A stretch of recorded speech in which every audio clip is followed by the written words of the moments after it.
visita em meu quintal e o frenesi.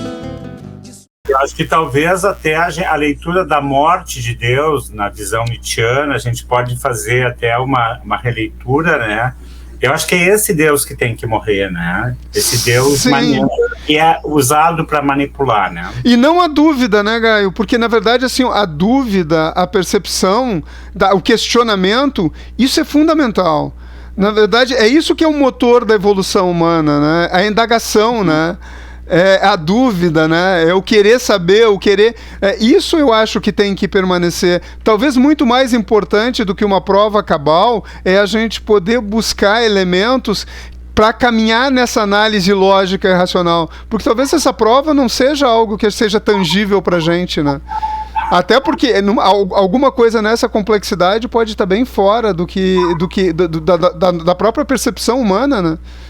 Isso eu acho que seria interessante. Sabe que casualmente eu terminei de ver, não sei se tu assististe, Rô, eu fiz o curso online com a Malala, né, e com o Karnal. E ele traz essa história em learnability, né, que é o foco, né, do aprendizado, enfim, que hoje é um momento de tanta complexidade que a gente tem que estar sempre aberto, abrindo, né? Não é se sentir com o conhecimento fechado, mas está aberto, né? E isso também diz respeito à visão de Deus e à visão que nos passam de Deus para manipular, né? Sim. Eu posso fazer um resuminho do que ficou na minha cabeça da última conversa para a gente engatar? Ótimo. Vejam, olha só, a gente estava fazendo uma análise um pouquinho lógica de algumas possibilidades, né? Mas uma delas, e a gente não discorda, de que provavelmente houve um início para esse universo que a gente chama de Big Bang, né? Houve um início e esse início é o nosso universo hoje. Bom, então é verdade que em um determinado momento éramos todos um. Nessa origem inicial éramos todos um. E também é quase uma lógica aristotélica a gente poder admitir que tudo dessa origem compõe o que está aqui. Então nós somos compostos por essa origem, a essência dessa origem compõe tudo. Então, se isso é Deus e a evolução, ele não está fora de ti.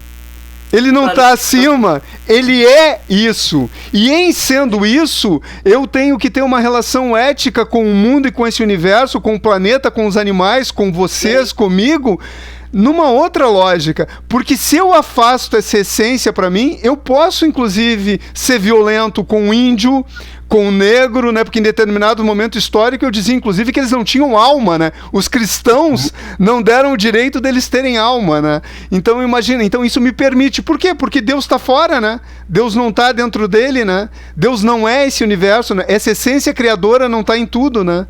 E mesmo essa lógica de não ter alma não cola, porque então tu pode destruir com a natureza e com os animais, né? Isso. E aí a alma fica muito subjetiva, né? Porque se na verdade a gente veio dessa essência, aliás, eu diria para vocês agora falando de ciência, tá? A alma para mim é o elétron, tá? Porque se existe algo que compõe todo esse universo ordinário, material, que é provavelmente igual ao da origem, tenha sido o elétron, que na verdade é uma onda e também é matéria. Pode estar em vários lugares ao mesmo tempo. Então, assim, é muito interessante a gente pensar. E isso está em tudo. Tudo que é material tem, inclusive não material, tem essa essência. Então, se todo esse universo tem essa essência, todo esse universo merece pelo menos um atributo e uma postura ética de relação. E aí a imposição da minha vontade, do meu desejo, deveria supor pelo menos uma relação de igualdade, de isonomia com tudo. Mas se eu coloco Deus acima, né? Deus acima de tudo, que eu acho que é uma coisa... Ou seja, eu posso me autorizar a ter contigo, Gai, uma relação ética diferente da do meu Criador, né? Porque o meu Criador está fora de vocês, né? Claro, mas eu posso ser cruel, né? Isso. Inclusive, assim, nesses absurdos, justificar, na verdade, o que seria a antítese da evolução, desse processo evolutivo que a gente tem. Então, assim, só para a gente retomar nessa conversa, seria resgatar a essência desse questionamento é também dar um lugar para ele diferente do que as religiões deram. Sim. A gente... Tudo muito bom, né? Mas Eu estou lendo e assistindo um pouco o Harari, que está falando exatamente disso, né? Assim, o que a religião, assim como a nação, alguns conceitos bem importantes aí, são ficções necessárias. A gente não vai deixar de produzir. Uhum. Enquanto coletivo, né? Enquanto humanidade é. Uhum. E é necessário, inclusive, né? Mas talvez assim, poder isso que esse espaço até eu acho que traduz um pouco isso, assim, de poder questionar o que isso significa, né? Como a gente entende, né? Que essas ficções alteram, né? Assim, e a nossa rotina, a nossa forma de pensar, a nossa forma de se colocar no mundo, a nossa forma de se relacionar. Rô, e como usar um termo que vocês usam bastante, tá? Vou me apropriar dele, assim, peço permissão. Mas como ressignificar essa necessidade natural que a gente tem em algo que seja mais coerente? Essa pergunta é ótima. Nossa. Só que assim, o que seria mais coerente, né, Pedro, Gaio? É muito complicado. Tudo. A não dominação, a solidariedade. Exatamente. O que seria, assim, quando tu diz assim, algo coerente, imagino que tu tem alguns conceitos Sim, pré-estabelecidos. Claro. Uhum. Para trabalhar em cima do que é coerente para ti, o que não é, né? Basicamente, resumindo, pensando nesse processo, nessa hipótese de Deus como um processo evolutivo. Mas eu acho que tu larga algo que nos ajuda a conectar para trazer essa reflexão mais clara, que é a questão ética, né? A questão ética que é maior, né? Que não é a moral. Sempre é complicado discutir ética e moral, mas eu entendo que a ética é algo mais universal e a moral tem o atravessamento da cultura. Pelo menos isso que eu aprendi com um professor Leite maravilhoso, né, que ainda está entre nós. E me ocorreu, não quero perder, quando tu falaste alguma coisa do elétron, eu fiz uma transição. Antes de ser espiritualizado, eu era marxista, e aí através do Reich, eu comecei a me abrir. E o que o Reich diz? Que é uma coisa linda que ele diz no Escuta Zé Ninguém. Bem sem Zé Ninguém, que o Deus que tu acredita, eu também acredito. É o orgone, é a energia que está em tudo, né? Então, claro, aí deu aquela briga dele com Freud, que é uma discussão de moucos, né? Que eu consigo entender o que cada um queria dizer hoje, depois de muito quebrar a cabeça. Mas, enfim, né? Porque aí, pro Freud, tudo era libido, né? Tudo era no campo pansexual, né?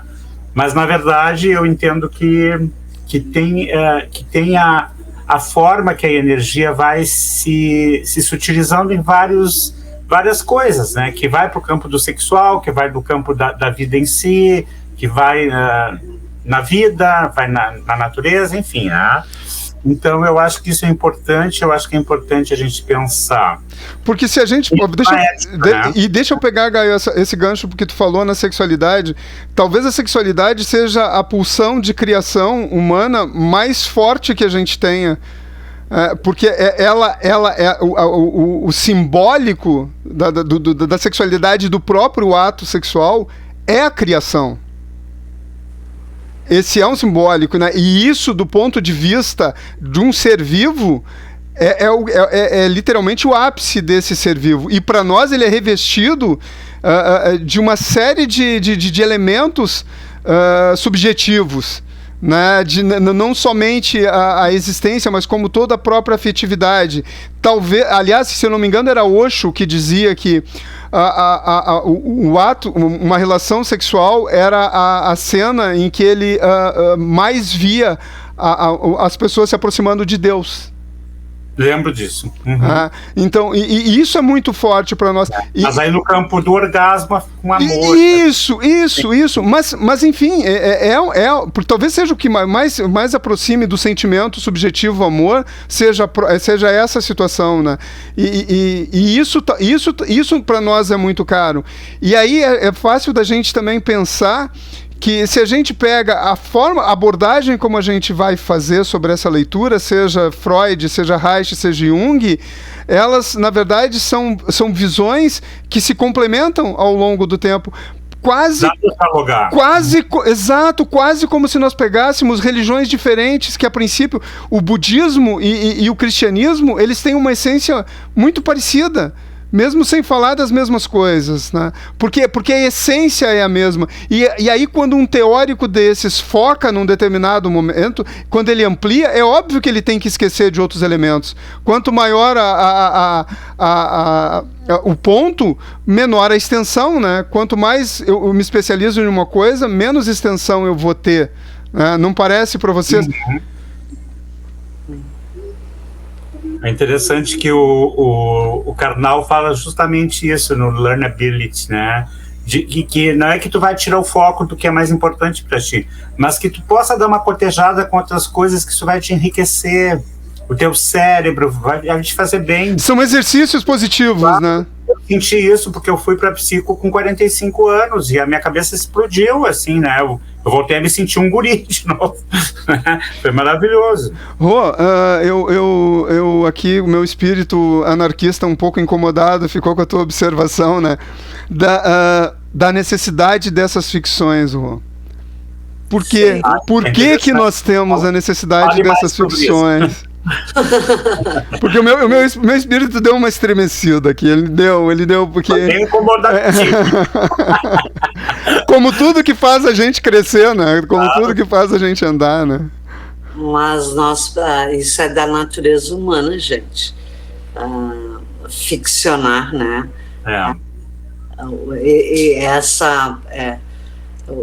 Isso produz vínculos, produz laços, produz história, né? Narrativas, né? Exatamente. A civilização, de certa forma, ela se compõe nessas ficções, criando as suas as religiões, nações, né?